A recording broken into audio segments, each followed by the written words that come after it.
Bonsoir, on se retrouve après ce match donc perdu contre Gap sur le score de 5-3. Un match où vous avez eu globalement la possession, mais malheureusement vous perdez à la fin. Ouais, le tournant du match, il joue tout de suite quand on revient à 3-3. Il joue dans les 10 secondes après. On ne doit pas prendre ce but à ce moment-là. C'est pas normal. On fait, je pense, une bonne deuxième période pour revenir.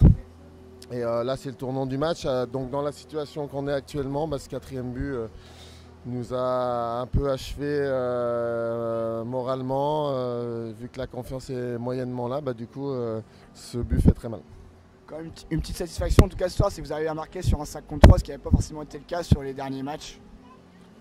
Ouais, c'est pas forcément une satisfaction. Cette satisfaction, c'est de remporter des victoires. Donc, ça m'est égal qu'on score en supériorité ou pas en supériorité, il faut gagner des matchs. Qu'est-ce que vous avez pensé qui vous a manqué ce soir?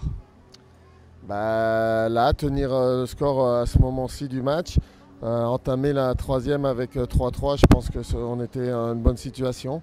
Et ce but a changé la donne dans le sens où on a très bien vu après les joueurs sur la glace commettre des erreurs qu'ils n'ont pas l'habitude de commettre avec le puck, vu le cinquième but qui est flagrant dans la situation. Donc voilà, ça entame sûrement un peu la confiance de certains joueurs. Sur la fraîcheur physique, la fraîcheur mentale, comment vous sentez votre équipe ce soir alors qu'il reste, on est dans le sprint final finalement? Le problème, c'est que c'est difficile quand on doit jouer seulement qu'à 2 lignes et quelques joueurs dans une équipe. Il faut beaucoup plus de joueurs s'impliquent que ça parce qu'on ne peut pas, même en Ligue Magnus, tourner qu'avec 2 lignes. Bon Nicolas, bonsoir. Après ce match, gagné 5-3 sur la glace d'Épinal. On est avec votre grand-père qui a fait le déplacement depuis Dijon. Avant d'analyser le match un peu plus collectif, votre premier but ce soir, j'imagine un grand soulagement, un premier but de la saison. Il était temps. Il était temps, je suis un joueur qui doit apporter offensivement, j'avais pas de réussite jusque-là. Ça va un peu mieux ce soir, ça aurait été bien de concrétiser encore une ou deux occasions de plus, mais bon voilà, la réussite ça va, ça vient, c'est comme ça. Là c'est revenu ce soir et en espérant que ça continue comme ça et que l'équipe continue à se comporter aussi bien et on peut aller de l'avant comme ça. Un mot de votre grand-père ce soir qui était là donc. Qu'est-ce que vous avez trouvé du match un peu ce soir et de la prestation de votre petit-fils? J'ai trouvé que le match a patiné au départ. Et après, après un peu de vivacité, ou peut-être même une remarque de la part de leur entraîneur, l'équipe s'est reprise. Et puis je suis fier du premier but de Nicolas, quoi. Ça c'est merveilleux, il me fait un beau cadeau. Merci beaucoup. Bon retour à Dijon. Merci beaucoup. La fin du deuxième tiers où Épinal semblait un peu prendre le dessus, ils égalisent et vous remarquez juste derrière, là, vous mettez un bon coup. Oui. C'était un peu serré, un peu sur la bascule le match. Ouais, c'est vrai que c'est un tournant, mais il y a beaucoup de tournants dans le match. C'est qu'on a réagi à chaque fois qu'on a pris un but, on n'a jamais tergiversé, on a toujours tout de suite réagi dès qu'on a pris un but. On les a pas laissés se mettre en confiance, ils n'ont pas pris beaucoup de momentum. Après. Voilà, ce soir l'arbitre était en plus très à cheval sur les pénalités de cross, donc il en a sifflé énormément. Donc voilà, c'est un jeu qui se joue encore différemment. Il y a eu beaucoup de supériorité, beaucoup d'infériorité. On a fait un bon travail en infériorité. On savait qu'Épinal avait une bonne équipe en supériorité. On est content de ce point-là. On a été efficace sur le powerplay et voilà, c'est tout ce qu'il faut pour réussir un match comme ça. Donc Nicolas, le prochain match, c'est le derby à Briançon. À Gap, pardon, contre Briançon. Ouais. Je sais que cette année c'est peut-être un peu particulier avec tous les transferts qu'il y a eu. Quand vous préparez ce match, on peut s'attendre cette fois à ce que vous ayez la possession, si vous avez des nouveaux blessés, des nouveaux arrivants. Est-ce que vous avez un peu des informations? Alors déjà au niveau des blessés, on va voir au jour le jour. On sait pas trop qui peut revenir, qui peut pas revenir. Donc ça on le découvre un peu tous les matins. Après, excuse-moi. Au niveau du derby Gap-Briançon, pour moi c'est un peu c'est une nouveauté pour moi parce que voilà, c'est un derby que j'ai toujours vu de loin. Maintenant, je sais que c'est une grosse rivalité, qu'avec le transfert de Luciano et des joueurs qui étaient à Briançon l'an dernier, c'est encore une plus grosse rivalité, mais ça reste un match de hockey comme les autres où il va falloir qu'on joue 60 minutes correctement, qu'on répète le jeu défensif qu'on a eu ce soir et voilà, qu'on aille de l'avant et qu'on continue à construire sur ces bases-là, peu importe contre qui on joue. Et c'est comme ça qu'on pourra solidifier notre place dans le top 4 et avancer tranquillement vers les playoffs. Et un petit mot quand même sur votre entente avec Nicolas Golicic et parfois Nicolas Part qui a ligné avec vous, comment ça se passe? C'est vrai que les lignes changent beaucoup avec le départ de Matt Et les blessés, on a pas mal de changements. Après, moi je joue beaucoup avec Boss depuis que je suis arrivé, donc ça se passe plutôt bien. Il joue à droite, à gauche, c'est un joueur qui travaille et qui récupère tous les palets, qui est bon avec le palet et qui va à la cage. Donc c'est un joueur avec qui c'est hyper facile de jouer. Après, voilà, ça dépend, on joue soit avec Nicolas Parr, soit avec Karel et les ententes se font bien. C'est pas le même style de joueur. Nico c'est un joueur plus rapide et plus offensif. Karel c'est un joueur plus travailleur et ça permet de changer un peu l'équilibre de la ligne selon comment se passe le match et c'est à Luciano de gérer ça et après peu importe avec qui on est aligné, de toute façon voilà, c'est la même façon de jouer et c'est juste la vitesse et les transitions qui peuvent être différentes, mais voilà, on s'adapte, on change en cours de match, on s'adapte et on a l'habitude de faire ça.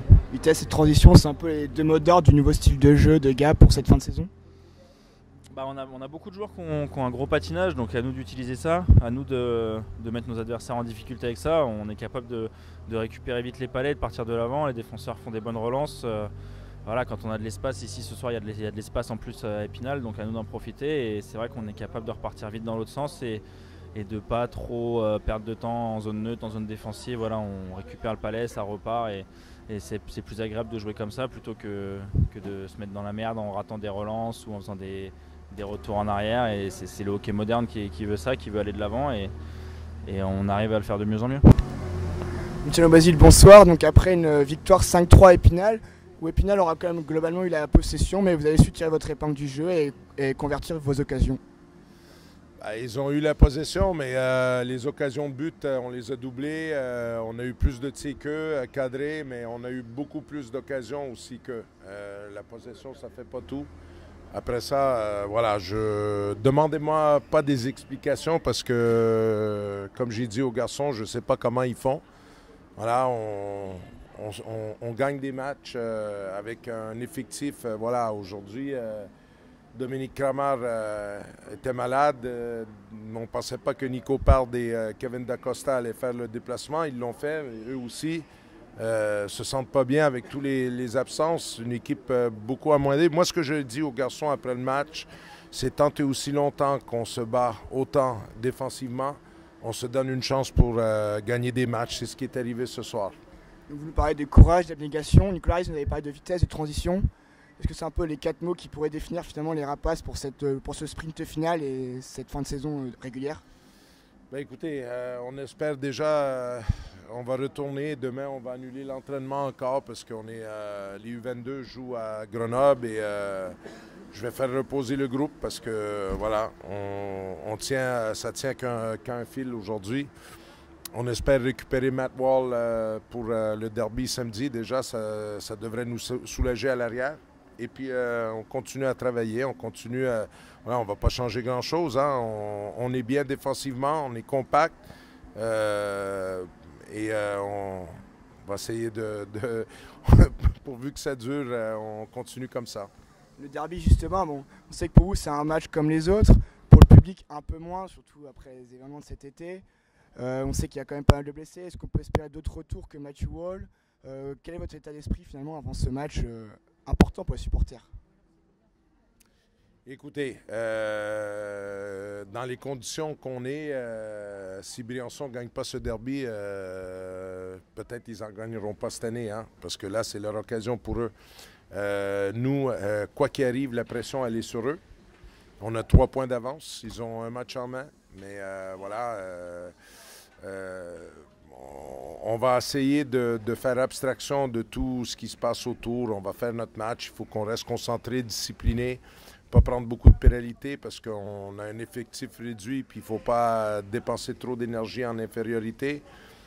Voilà, c'est comme vous avez dit, c'est un match plus pour les supporters que pour les joueurs. Nous, c'est un match en plus. Voilà, on joue samedi, on joue mardi, on joue vendredi contre Brest. Donc, c'est 3 matchs en 8 jours qu'on a à faire face. On va essayer de simplement faire notre match à nous. Justement, un petit mot sur le classement. Là, vous êtes dans le top 4. Est-ce que ça va être l'objectif pour la fin de saison de rester dans ce top 4?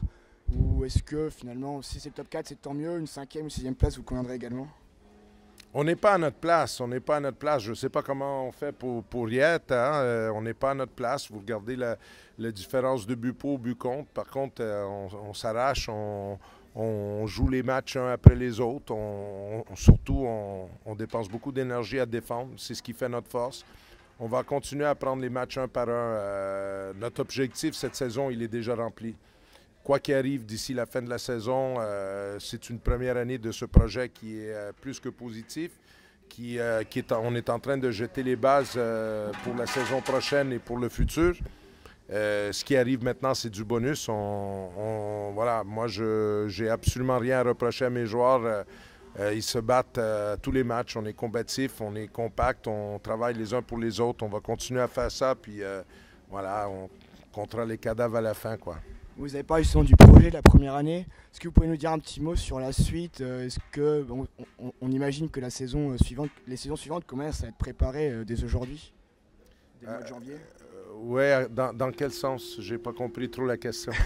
Est-ce que vous savez déjà un peu à quoi va ressembler l'effectif de l'an prochain? Je sais que c'est peut-être un peu tôt, mais vous avez parlé vous-même du projet, d'une suite. Est-ce que vous comptez vous appuyer sur un squelette finalement dans l'effectif assez présent et essayer de les conserver? Donc, tu veux que je communique, exemple, les joueurs que je ne veux pas retenir. Tu penses que... Non, pas ne pas retenir. Les joueurs sur lesquels vous comptez vraiment pour la saison prochaine. Sur qui, non, parce que non, il y a une idée qui est en train de se former dans ma tête, mais je ne vais pas parler des joueurs que je veux garder parce que si je parle des joueurs que je veux garder, je vais exclure, on va commencer à spéculer sur les joueurs que je n'ai pas nommés. Donc, on n'en parle pas. Mais voilà, comme je dis, j'avais dit en début de saison qu'on voulait cette année créer une identité à Gap. Une marque, un style de jeu, et on est en train de le faire. Il n'y a pas grande équipe qui sont aussi combatives que la nôtre. On est l'équipe la plus disciplinée en France. On a l'équipe qui prend le moins de minutes de pénalité. Voilà, on joue la gagne, on joue le résultat pour l'équipe et pas pour les stats individuels. Et voilà, c'est ce qu'on est en train de faire. On veut continuer à faire ça et voilà, en espérant que peut-être on a un peu de chance qu'on n'a pas eu cette saison parce que il n'y a personne en France qui a eu autant d'absences collectivement que nous cette saison. Mais on garde espoir, même si, exemple, un garçon comme Matt Carter, Ryan Raika et Roman Vondracek, on ne sait pas si jamais ils vont rejouer cette saison. Mais on garde quand même espoir qu'on récupère un peu de monde, donc qu'on soit un peu plus au complet pour les playoffs.